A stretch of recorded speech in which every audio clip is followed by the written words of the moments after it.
Dinah Cole had not slept in 2 days, not because of the merger files spread across her kitchen table, or the 3 unanswered calls from the catering coordinator, or the fact that her laptop fan had been running so hot it left a mark on the wooden surface. No, she had not slept because 3 weeks ago, Marco Castellano had announced he was getting married, and Dinah had spent every night since then carefully, methodically, and without drama, learning how to stop feeling things she was never supposed to feel in the first place. She was good at it. That was her whole skill set, really.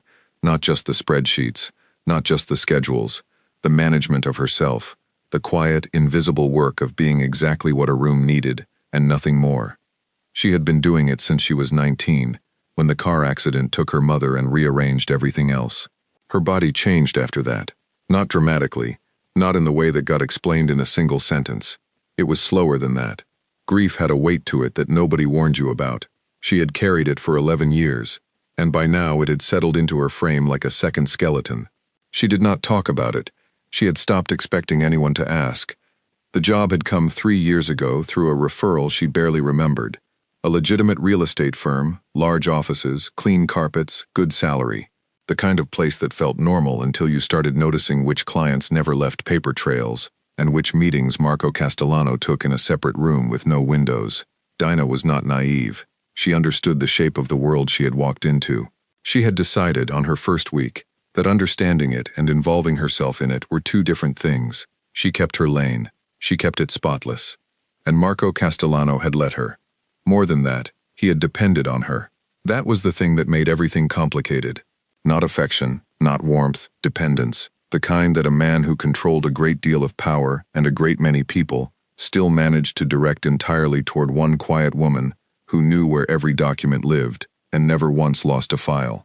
He did not know her name for the first 2 weeks. She had found that out later, by accident, when she overheard him describing her to someone on the phone as the organized one. Not unkind, just specific in a way that had nothing to do with her as a person. She had laughed about it then. That was the armor. Laugh about it, file it, move on. 3 years later, she had cataloged 12 flights he had almost missed. 47 contracts she had caught errors in before they were signed.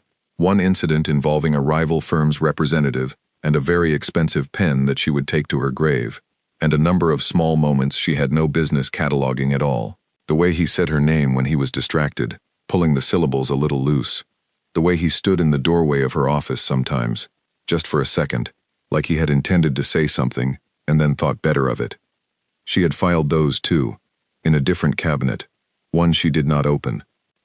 The wedding announcement had come on a Tuesday, which felt appropriate. Tuesdays were always the day things arrived that you did not want. He had told her directly, which she had not expected. He had stood in her office doorway, which was his version of informality, and said, simply, that he and Renata Voss had decided to move forward. He would need her to coordinate the event arrangements. Dinah had nodded. She had picked up her pen. She had said, of course, and asked when they were thinking, and written down the date. That night, she reorganized her entire supply closet, every pen sorted by ink color, every binder clip separated by size. She did not know why she was doing it. She did not ask herself. She simply stayed there on the floor until midnight, with the overhead light buzzing faintly above her, making things orderly that were already orderly, because it was the only thing she knew how to do with the feeling that had no name. Renata Voss was not a bad person in the way that bad people announce themselves. She was the other kind. She was polished and precise, and she moved through rooms like she had already negotiated the terms of her presence in them before she arrived. She had come from old money that had survived by learning to look new. She smiled correctly. She donated correctly. She chose Marco Castellano correctly, which was the word Dinah privately used, because nothing about Renata felt accidental. She had been pleasant to Dinah exactly twice, in the way that powerful women are sometimes pleasant to women they do not perceive as threats, which told Dinah everything. Not that she was not a threat, that she was invisible enough that the question had not been raised. That was fine. Invisibility was the plan. Invisibility was the armor. Invisibility was the thing she had built and maintained and polished for 3 years, and it had worked perfectly, and she was going to keep it working until this wedding was over, and she had transferred her feelings back into the cabinet and locked it again. She was going to be fine.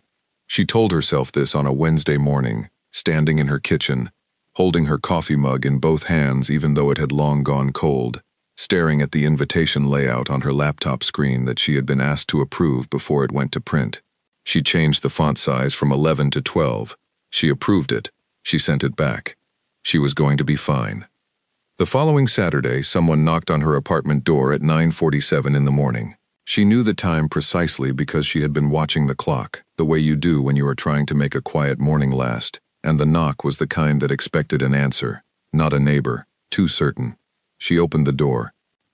Marco Castellano stood in the hallway outside her apartment with his jacket over one arm, and the look of a man who knew he was somewhere he had not been invited, but was confident enough not to let that stop him.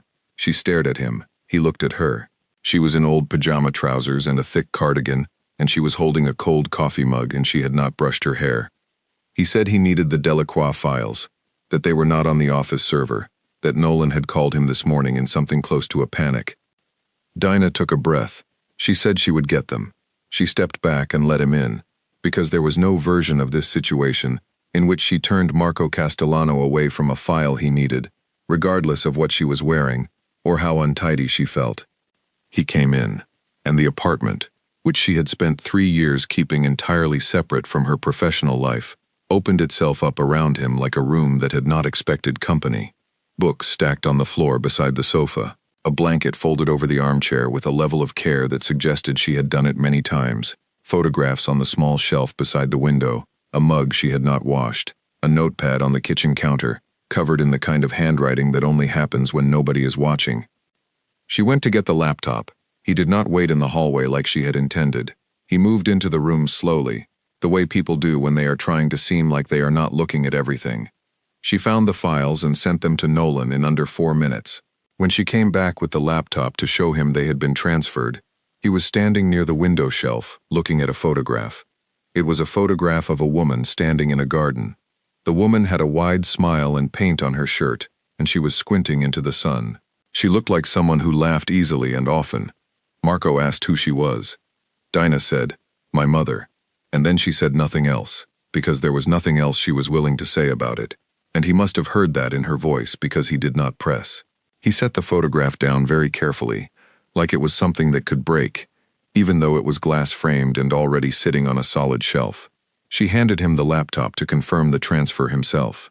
He looked at it. He said good. He did not leave. He said, "You have a lot of books." She said, "Yes." He said, "Do you read all of them or are some of them decorative?" She said, "I read all of them. Decorative books are a waste of a shelf." And he made a sound that was almost a laugh, and sat down in her kitchen chair like he had been given permission, and she stood there for a moment, calculating, and then put the kettle on because she did not know what else to do with the fact that Marco Castellano was sitting in her kitchen on a Saturday morning and did not appear to be leaving.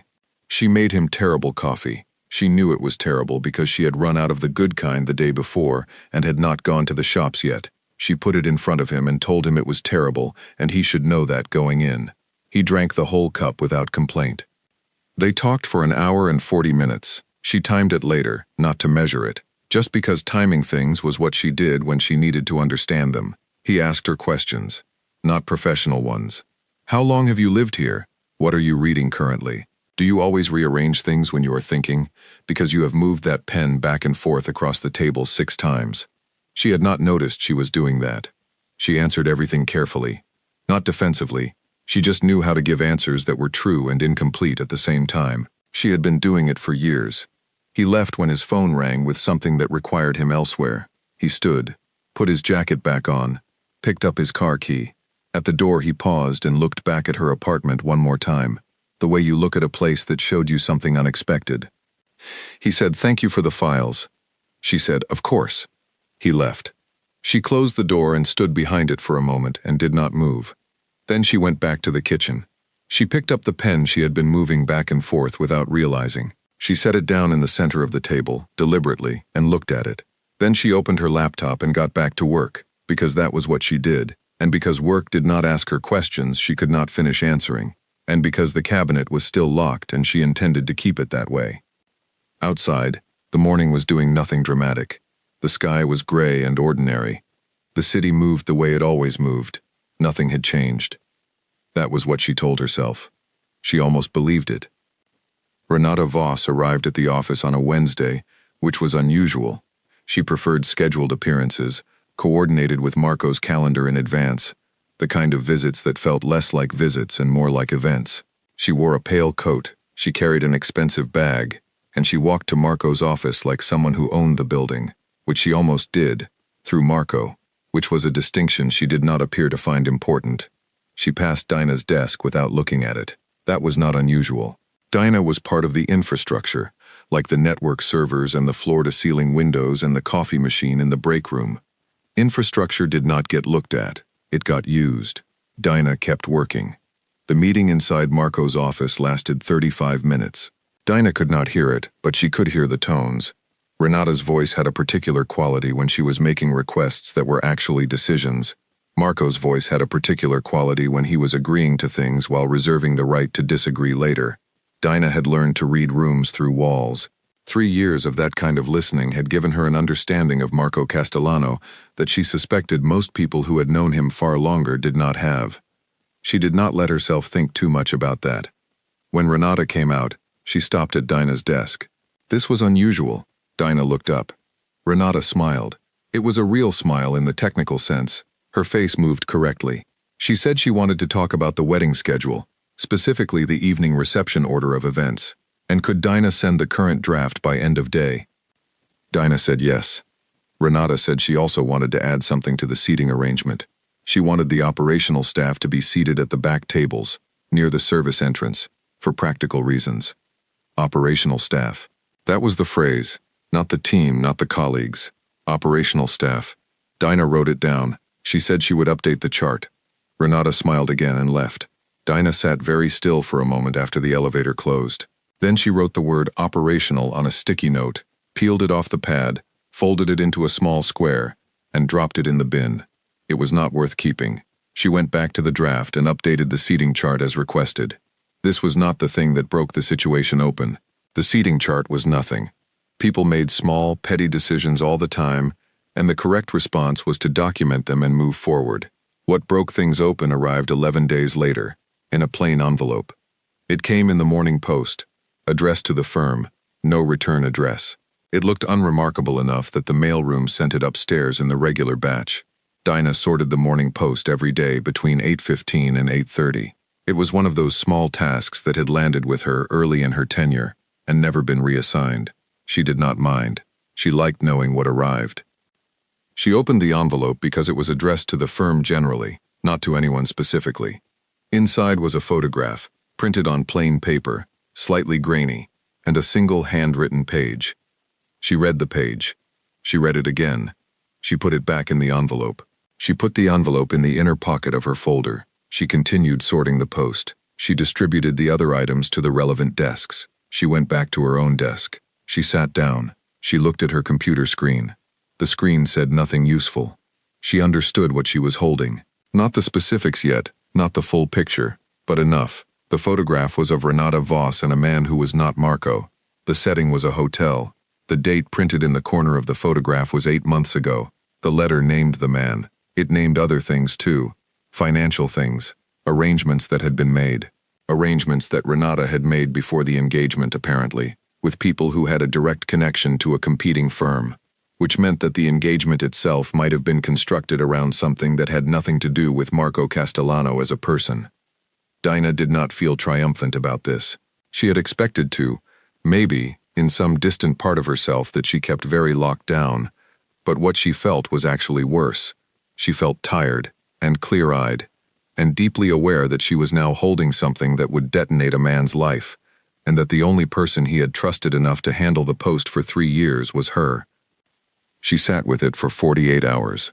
She did not open the envelope again. She did not show it to anyone. She did not look up the man in the photograph, though she thought about it. She did not call anyone for advice, because there was no one she would have called. Her social life had narrowed considerably over the past 3 years, quietly and without drama, and the people she had once been close to had moved to other cities or other circumstances. She had her routines. She had her books. She had a colleague named Philip in accounts, who occasionally had lunch with her and made dry observations about the office that she found genuinely funny. Philip was not a person she could call about this, so she sat with it. She thought about Renata Voss saying operational staff. She thought about the seating chart near the service entrance. She thought about the way Renata had looked past her desk, every single time, like someone not worth cataloging. She thought about Marco sitting in her kitchen chair, asking if she read all her books or if some of them were decorative. She thought about the photograph of her mother on the shelf, and how carefully he had put it down. She thought about 3 years of being invisible, and what it cost, and whether she had ever expected anything in return for it, and whether that changed what she was supposed to do now. On the 49th hour, she picked up the envelope. She walked to Marco's office. His door was open, which meant he was available for non-urgent matters. She knocked anyway. He looked up. She came in. She put the envelope on his desk. She said, "You need to look at this before Saturday." He looked at the envelope. He looked at her. He said, "What is it?" She said, "Look at it," and then she turned and walked out. She did not go back until he called her name from his office, 40 minutes later. When she walked in, he was standing behind his desk with the letter on the surface in front of him, and he looked like a man who had just had the floor moved while he was standing on it. He was composed. He was always composed. But his jaw was tight in the way that meant the composure was structural rather than genuine, the kind you maintain because the alternative is worse. He said, "Where did this come from?" She said, "Morning Post, addressed to the firm. It came in the regular batch." He said, "And you read it?" She said, "Yes. It was addressed to the firm, not to you personally. I sort the firm's post." He was quiet. She stood there and did not look away, because she had done nothing wrong, and she knew it, and looking away would have suggested otherwise. He said, "How long have you had it?" She said, 48 hours. He said, "Why did you wait?" She said, "Because I wanted to be sure I was bringing you something real, and not something designed to look real." She paused. "I believe it is real." He looked at her for a long time. She could not read the full weight of what was in it. That happened sometimes. He had depths she had not catalogued. He said, "All right." She said, "Is there anything you need me to do?" He said, "No." He said, "Thank you, Dinah." She nodded. She left. Walking back to her desk, she was aware of something she could not immediately name. It was not satisfaction.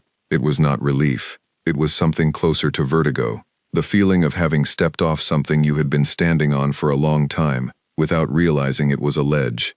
Philip from accounts came by her desk mid-afternoon with 2 cups of coffee, and set one down without asking. He said she looked like she was doing complex sums in her head. She said she was just thinking through some logistics. He said, "Is it the wedding?" She said, "Partially."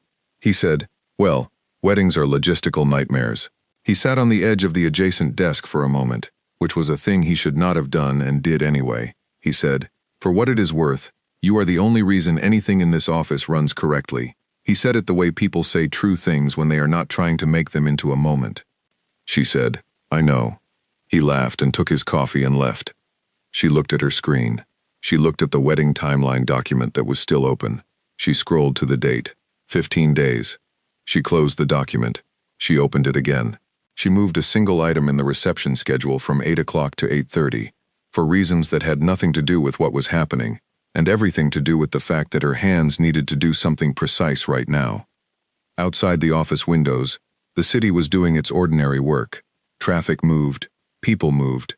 Nothing announced itself. The world was quiet in the way it always is before something breaks, which is to say, it was exactly as quiet as it had been yesterday, and the day before, and every day that was about to become the day before, something that changed everything.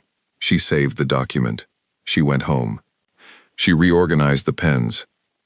The morning of the wedding arrived the way important days always do, which is to say without ceremony, without any signal that today was different from Tuesday or from the Thursday 2 weeks before it, when the most significant thing that happened was a printer jam in the third-floor break room. The sky was the color of old paper. The city moved below Dinah's window with its usual indifference.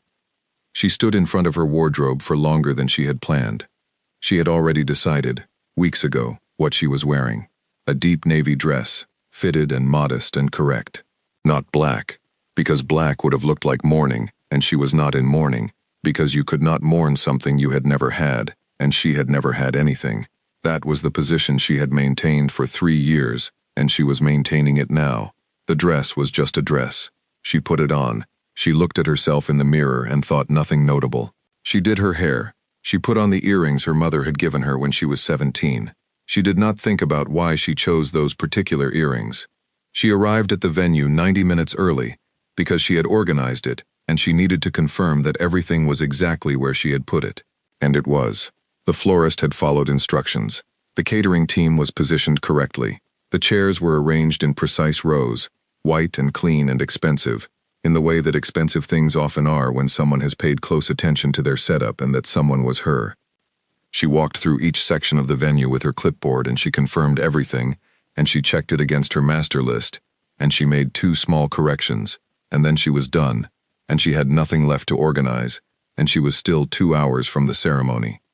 She stood near the back wall with a glass of water and watched the room fill slowly. She was very good at walls. She knew how to exist against them in a way that made you part of the architecture. Nobody came to talk to her. That was fine. That was the plan. Philip had texted her that morning. Just 3 words. Thinking of you. She had not responded because she did not know how to respond to that without opening a conversation she did not have capacity for today. She would respond tomorrow. She would say something brief and true, and Philip would understand because Philip always did. The guests came in the way wedding guests do. The women in pale colors and careful shoes, the men in dark suits, everyone carrying the particular performance of being present at an important event. Renata's people and Marco's people, separated in the way that people always separate themselves at weddings even when the seating chart has tried to mix them. Dinah stood at the back. She watched the doors at the far end of the room. Marco Castellano came in last, which was correct, and the room responded to him the way rooms always responded to him, which was a slight collective shift, like everyone adjusting their posture without deciding to. He was wearing a dark suit, and his expression was the composed one, the structural kind. She knew the difference. She had spent 3 years knowing the difference. He walked toward the front of the room, and she watched him, and she did not allow herself to feel anything specific. The music was playing something appropriate, and the light was doing something pleasant, and the flowers were exactly where she had placed them, and everything was organized and functioning, and she had done her job correctly. He stopped. He was 6 feet from the front of the room when he stopped. He stopped walking. He turned around, which was not in the plan, which was not in any plan, and he looked out at the assembled room with the kind of stillness that makes large spaces go quiet just from the quality of it. Dinah set her water glass down on the table beside her. The room was very quiet. He looked for someone. She knew this the way she knew most things about him, from a kind of accumulated reading that was not something she could have explained to anyone.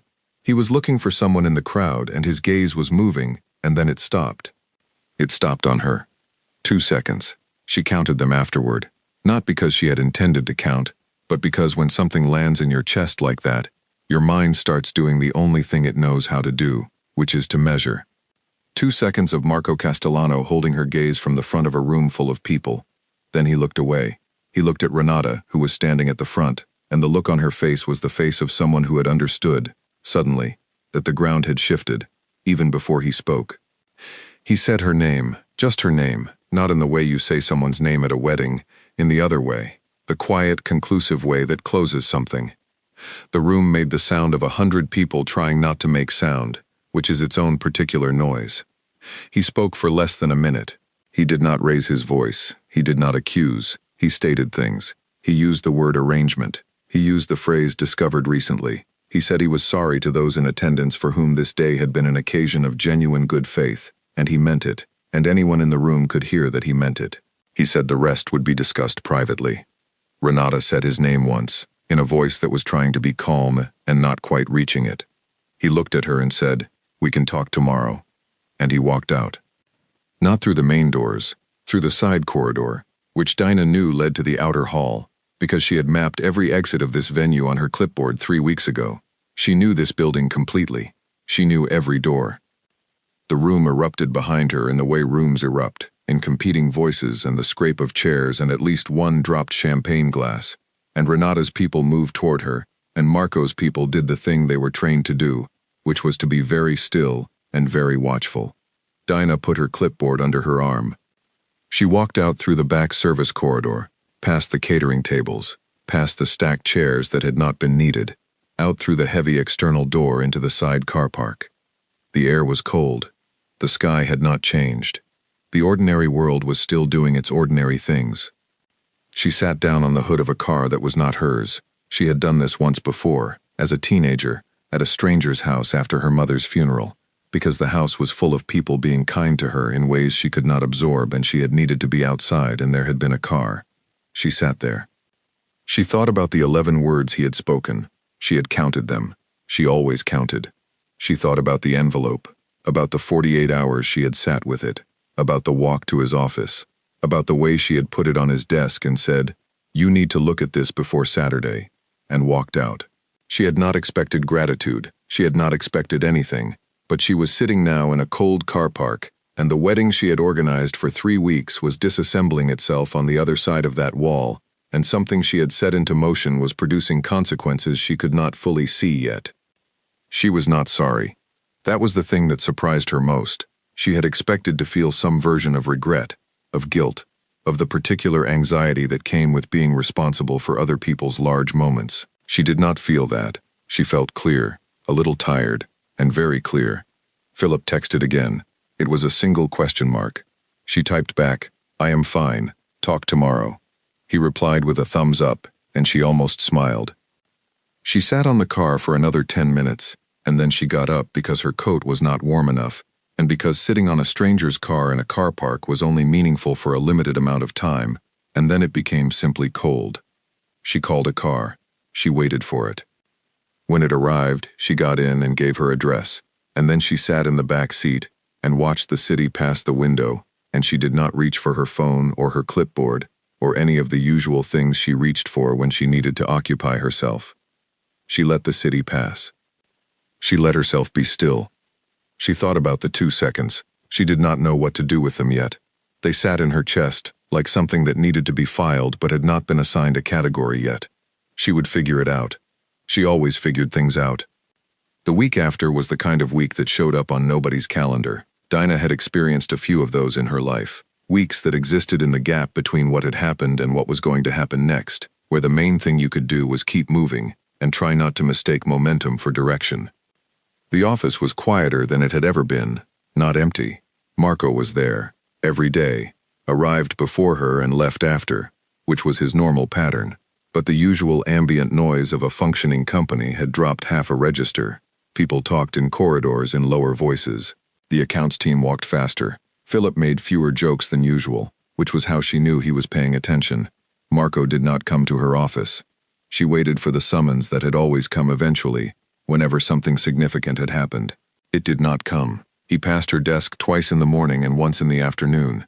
Each time he looked at her with the expression that was not quite readable, the structured kind of composure, but with something underneath it she had not catalogued before.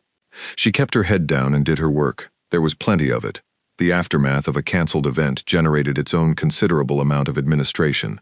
She notified vendors. She handled the return of deposits where applicable. She drafted the short and carefully worded communication that went to the guests who had given gifts, acknowledging the situation and promising individual follow-up. She did all of this efficiently and without drama, because it was her job, and because work was the one place where she always knew what to do next.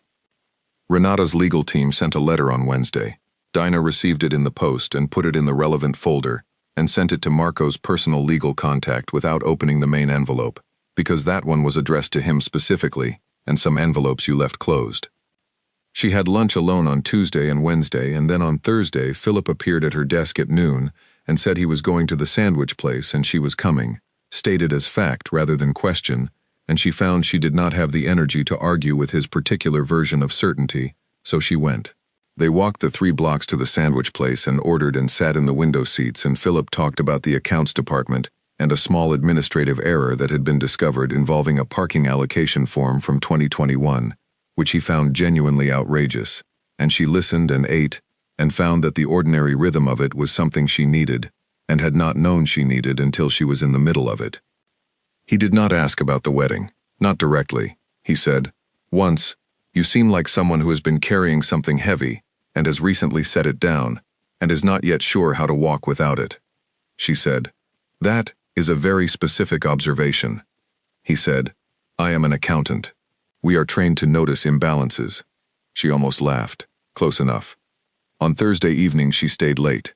She did this sometimes, not because the work required it, but because the office in the evening had a particular quality she found useful. The overhead lights on a lower setting, the ambient noise of the city below, the sense that the building belonged to whoever was still in it. She was refiling a set of property documents that had been misfiled in October and that she had only just gotten to, which was very unlike her and which had been bothering her, when she became aware of footsteps in the corridor. She knew the footsteps. 3 years of unconscious data collection. Marco appeared in her office doorway. He did not say anything immediately. He was still in his jacket, which meant he had not yet gone to his car, which meant he had not yet left for the evening, which meant he had come to find her deliberately rather than passing by. He said, "You stayed late." She said, "So did you." He said, "I had things to finish." She said, "So did I." He came into the office. He did not sit down. He stood in the room in the way he sometimes stood in the doorway of her office at the start of her tenure, like he had intended to say something, and was now constructing the architecture of it. She kept working. She filed 2 more documents. She was not going to perform waiting. He said, "I have been trying to decide what to say to you." She said, "You do not have to say anything." He said, "I know. I still want to." She stopped filing. She looked at him. This was, she realized, an unusual inversion. Normally, she was the one who waited for him to define the terms of a conversation. Normally, the power of initiation was his. He said, "You held that envelope for 48 hours. She said, "Yes." He said, "Why?" She said, "Because I wanted to be certain. Because bringing you something that turned out to be fabricated would have been worse than not bringing it at all. And because I wanted to think through whether it was my place to bring it." He said, "And you decided it was." She said, "I decided that you deserve to know." He was quiet. She watched him process this. She had watched him process difficult information many times in 3 years, in meetings, in corridors, in the moments after a deal shifted in an unexpected direction. He was good at it. He had a stillness when he was thinking that most people mistook for coldness. She had never mistaken it for coldness. He said, "You could have used it." She said, "I do not understand." He said, "You could have used it differently. People use information differently. You chose not to." She said, "What would I have used it for?" He did not answer that. He looked at her in a way that made the space between them feel smaller than the actual distance. He said, "I have been thinking. Since Saturday. Since before Saturday. Since a particular Saturday morning about 2 months ago, actually." She was very still. He said, "I owe you an apology." She had not expected that. He said, 3 years is a long time to rely on someone and not ask them a single real question." He said, "You told me your mother's name last week. That was the first personal thing I have ever learned about you, and it came from a photograph because I finally happened to be somewhere I could see it. That is not something I am proud of." She did not know what to say. She had spent 3 years not expecting this conversation, and she had no prepared language for it. She said, "You were my employer." He said, "I was also a person. So were you." She looked at him and felt the cabinet doing something she was not sure she had authorized, not opening. But the lock, which had been solid for 3 years, had developed a sound, a small, internal sound, the kind a lock makes when someone is on the other side and has the right key, but has not yet turned it. She said, "What do you want, Marco?" It was the first time she had said his name like that, without the professional distance baked into the syllables, just his name, asking a question. He said, "I want to know who you are." He said, "I realize I should have wanted to know that a long time ago." He said, "I also realize you have absolutely no obligation to let me." She said nothing. He said, "But I would like the chance, if you are willing." Outside the window, the city was doing what the city did in the evening, lit up and moving, and entirely unconcerned with what was happening on the 7th floor. She had lived in this city for 11 years. She had been in this office for 3. She had been invisible in this room for all of that time, by choice, by design, by the careful and disciplined practice of keeping herself contained. She thought about the supply closet, the pens in alphabetical order by ink color, the particular skill of making something orderly that was already orderly, because you had nowhere else to put the feeling. She said, "You should know that I am an extremely organized person, and this will not change." He said, "I am aware. I have depended on it for 3 years." She said, "I am also someone who takes a very long time to trust people." He said, I have given you reasons for that. She said. You have. She said. I am also not interested in being someone's second thought. She said it plainly, without accusation, because it was simply true, and he needed to know it was a line she had drawn. He said, You were never a second thought. He said, You were always the thought I did not know what to do with yet. She looked at him. He looked at her. Something in the room shifted its weight, quietly, the way things do when they finally move into the position they were always going to land in. She said, All right? He said, All right? She said, Yes, all right. She paused. But you should know the coffee in this office is also terrible, and I intend to fix that eventually, and it is not a small issue. It is actually quite significant. He looked at her for a moment, and then he laughed. A real one. Not the sound he made in meetings when something was moderately clever. A full and genuine laugh, from somewhere she had not heard before. She felt the lock turn. Not the door opening. Just the lock. Which was enough. Which was more than she had let herself want for 3 years. He said, I have a meeting tomorrow morning, but I do not have lunch plans. She said, I know. I manage your calendar. He said, Then you know you are also free at that time. She said, I do know that. He said, Is that a yes? She picked up her pen. She wrote nothing. She set it down. She said, Yes. He said good night. He walked out of her office. She listened to his footsteps go down the corridor, unhurried. The same pattern she had catalogued 100 times, and this time she let herself notice them without immediately filing them away. She sat for a moment in the quiet. Then she turned back to her desk. She had 3 documents left to file. She filed them, one at a time, with her usual precision. She straightened her pen. She turned off her desk lamp. She picked up her bag. She walked out of the office and down to the lobby and out into the evening, and the city received her the way it always did, without ceremony, without announcement, and she walked through it feeling something she had not felt in a long time, possibly 11 years, possibly longer. She was not entirely sure what to call it yet, but it was warm, and it was hers, and she did not put it in the cabinet. She let it stay.